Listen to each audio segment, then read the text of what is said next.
नमस्कार, मैं हूं अनुज श्रीवास्तव। शाम के 7 बज चुके हैं और अब हम दिन भर की 7 बड़ी खबरों का जिक्र करेंगे। सीएम योगी ने बाढ़ग्रस्त क्षेत्रों का हवाई सर्वेक्षण किया है, तो वहीं यूपी के कई जिलों में बारिश ने कहर बरपा रखा है। कई जिलों में बाढ़ जैसे हालात बने हुए हैं। वहीं सीएम योगी के हवाई सर्वेक्षण पर अखिलेश यादव ने निशाना साधा, जबकि पैन कार्ड जालसाजी मामले में आजम खान और बेटे अब्दुल्ला आजम को सुप्रीम कोर्ट से अंतरिम जमानत मिल गई है। वहीं गाजियाबाद के डासना में एक साधु पर जानलेवा हमला हुआ है, तो प्रधानमंत्री नरेंद्र मोदी ने उज्ज्वला योजना के दूसरे चरण की शुरुआत कर दी है। जबकि आखिरी खबर वाराणसी से है, जहां सपा कार्यकर्ता आपस में भिड़ गए। इन 7 खबरों को आपको एक एक करके हम बताएंगे।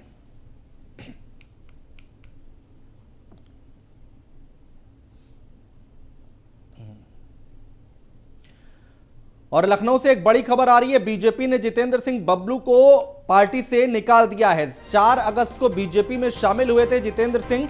जितेंद्र पर रीता बहुगुणा का घर जलाने का आरोप था। सांसद रीता बहुगुणा ने आलाकमान से की थी शिकायत। तो ये बड़ी खबर हम आपको बता रहे हैं।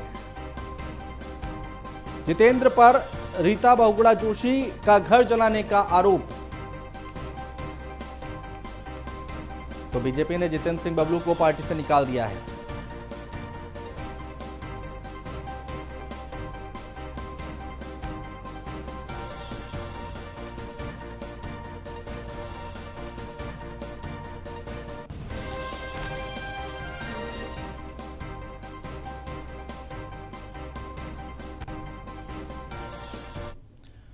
और एसके वाजपेयी हमारे संवाददाता लखनऊ से हमारे साथ लाइव जुड़ रहे हैं ज्यादा बातचीत करने के लिए। एसके वाजपेयी 4 तारीख को यहां पर पार्टी को ज्वाइन कराया और उसके बाद 10 तारीख को पार्टी से बाहर निकाल दिया। इसके बाद विपक्षियों को तो मौका मिल ही जाएगा सवाल उठाने का।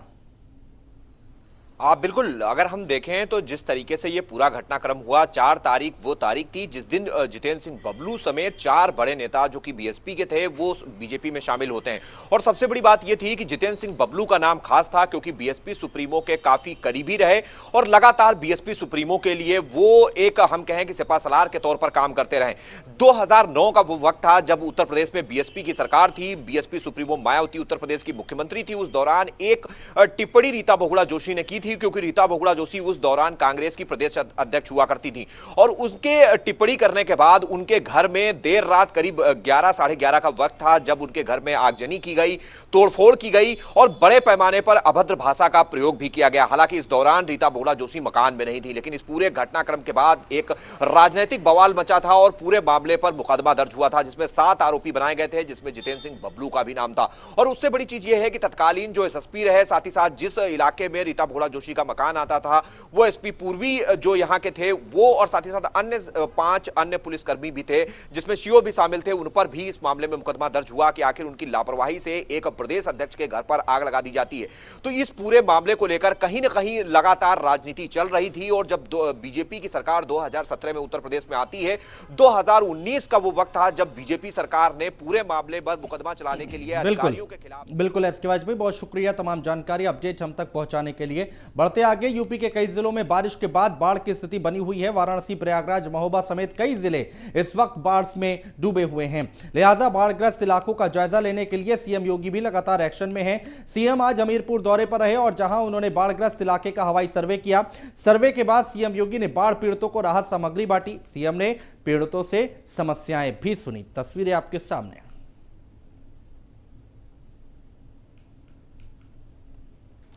तीन तस्वीरें हम आपको दिखा रहे हैं। सीएम योगी ने किया हवाई सर्वे, बाढ़ पीड़ितों को बांटी है राहत सामग्री, आला अधिकारियों संग बैठक की है, स्थिति का जायजा लेने की कोशिश की है और अधिकारियों से समझने की कोशिश की है कि आखिर यहां पर दिक्कतें क्या हो रही हैं।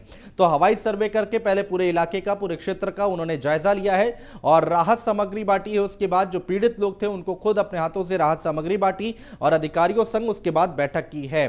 तो बाढ़ग्रस्त इलाके का जायजा लिया है मुख्यमंत्री योगी आदित्यनाथ ने। 3 अलग अलग तस्वीरें हम आपको दिखा रहे हैं। हवाई सर्वे किया, राहत सामग्री बांटी और अधिकारियों संग बैठक की।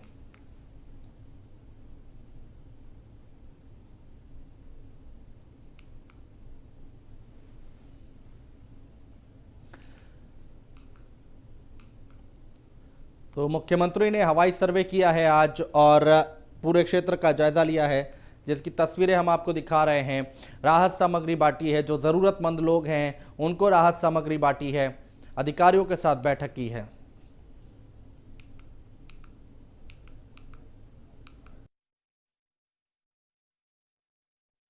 जनपद हमीरपुर के बाढ़ से प्रभावित गांवों का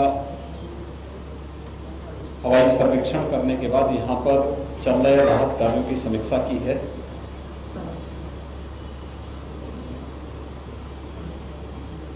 हमीरपुर में बाढ़ का मुख्य कारण यमुना जी में और बेतवा नदी में भारी पैमाने पर जल छोड़ने के कारण हुआ है। यमुना जी में जो पानी आया है चंबल कोटा डैम राजस्थान से और बेतवा में माता टीला से काफी बड़ी मात्रा में जल छोड़ने के कारण यहां पर बाढ़ स्थिति हुई है। लगभग 90 गांव इसकी चपेट में आए हैं।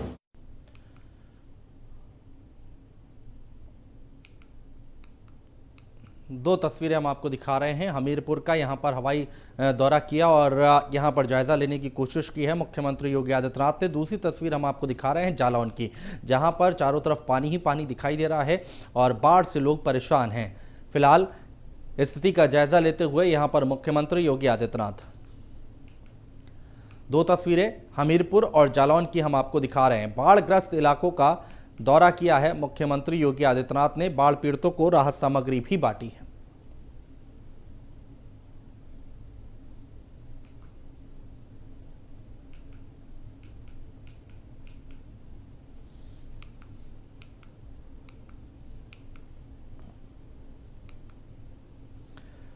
और रुद्र की पावन नगरी में आजकल गंगा का रौद्र रूप दिखाई दे रहा है। वाराणसी की सड़कों और गलियों में चारों तरफ जल ही जल दिखाई दे रहा है। आलम यह है कि बढ़ते गंगा के जलस्तर के चलते काशी के मणिकर्णिका घाट पर शव का अंतिम संस्कार करने आए लोगों को खासी परेशानी का सामना करना पड़ रहा है। गंगा के रौद्र रूप के चलते अब शव को मणिकर्णिका घाट पर बने छत पर ही अंतिम संस्कार कराया जा रहा है। लोगों को शव नाव के सहारे छत पर ले जाया जा रहा है और छत पर ही एक साथ 10 शवों की चिताएं जलाई जा रही हैं। तस्वीरें हम आपको दिखा रहे हैं। क्या हाल है वाराणसी का, मणिकर्णिका घाट का क्या हाल है, वो आप इन तस्वीरों के जरिए देख सकते हैं।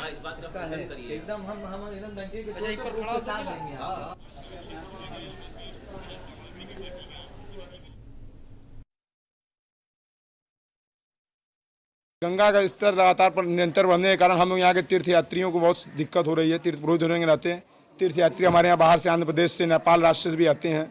यहाँ पे सबका कर्म अब गली में कराना पड़ रहा है, घर में कराना पड़ रहा है। घाट पे का स्थान पूरा समाप्त हो चुका है। इसके चलते यात्री जहाँ का तहाँ मिस भी हो जा रहे हैं और गली में कार्यक्रम उनका हो रहा है। परेशानियों का समस्या चालू हो गई है।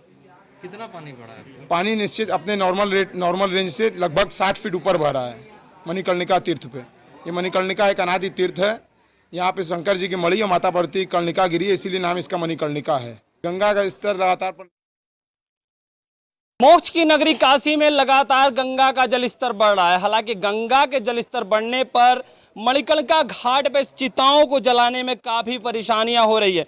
मेरे पीछे आप तस्वीर देख सकते हैं, ये छत है। छत पर एक साथ 10 चिताएं ही जल सकती हैं। हालांकि ये चिताएं पहले नीचे जलती थी।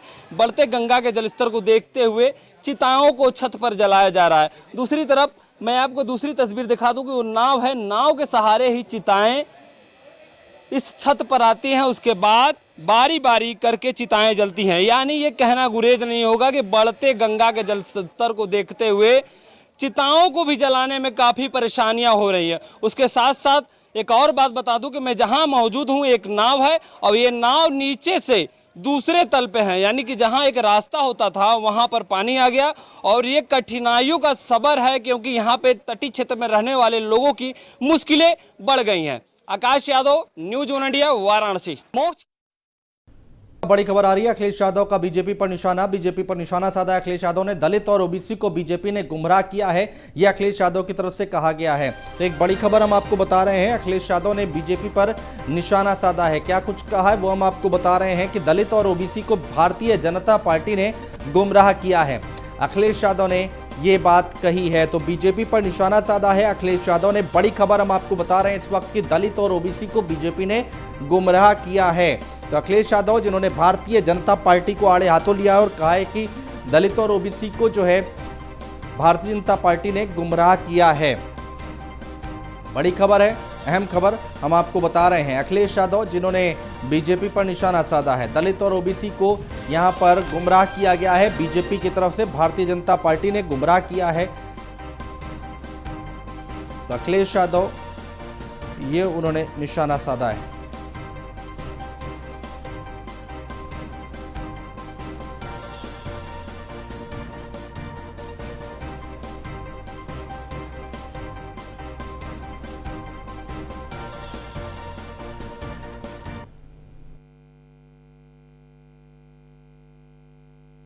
उत्तर प्रदेश में जितना गुमराह ओबीसी को किया भारतीय जनता पार्टी ने, दलितों को जितना गुमराह किया और लगातार उनके बीच में झूठे वादे किए, अब पिछड़े दलित और उत्तर प्रदेश की जनता समझ चुकी है। आने वाले समय में इनकी बातों में नहीं आएगी। भारतीय जनता पार्टी सत्ता में तो आ सकती है गुमराह करके, लेकिन भारतीय जनता पार्टी सरकार नहीं चला सकती है। उत्तर प्रदेश की जनता जान गई है। समाजवादी पार्टी के नेता आजम खान के बेटे अब्दुल्ला आजम को सुप्रीम कोर्ट से बड़ी राहत मिली है। मिली जानकारी के मुताबिक जन्मतिथि में फर्जीवाड़ा करने के मामले में सुप्रीम कोर्ट ने अब्दुल्ला को जमानत दे दी है। सुप्रीम कोर्ट ने निर्देश दिया है कि निचली अदालत द्वारा मुखबिर का बयान दर्ज करने के बाद आजम खान और उनके बेटे अब्दुल्ला को जालसाजी मामले में जमानत दी जाए। सुप्रीम कोर्ट ने कहा कि ये 4 हफ्ते में किया जाए। हालांकि अब्दुल्ला अभी जेल से रिहा नहीं हो पाएंगे क्योंकि उनके खिलाफ कई अन्य मामले दर्ज हैं। उधर आजम खान की जमानत के मामले में यूपी सरकार ने इसका विरोध किया है। सुप्रीम कोर्ट ने पूछा है कि क्या इस मामले में अभी भी कस्टडी की जरूरत है। इस पर उत्तर प्रदेश की तरफ से वकील एसवी राजू ने कहा कि आजम खान पर कई संगीन मामलों में एफआईआर दर्ज है, वो आदतन अपराधी हैं, इसलिए आजम खान को जमानत नहीं दी जानी चाहिए।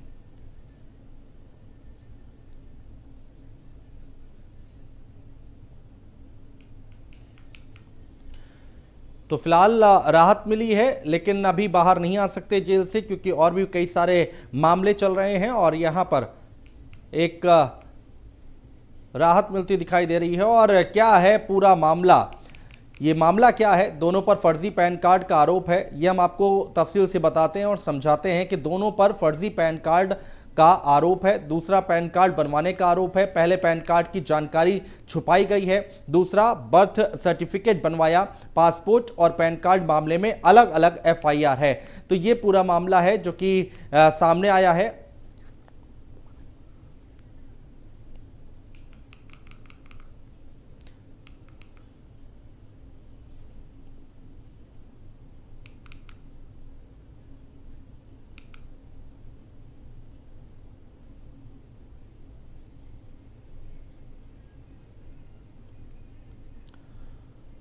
और फिलहाल हमारे इस बुलेटिन में इतना ही। नमस्ते।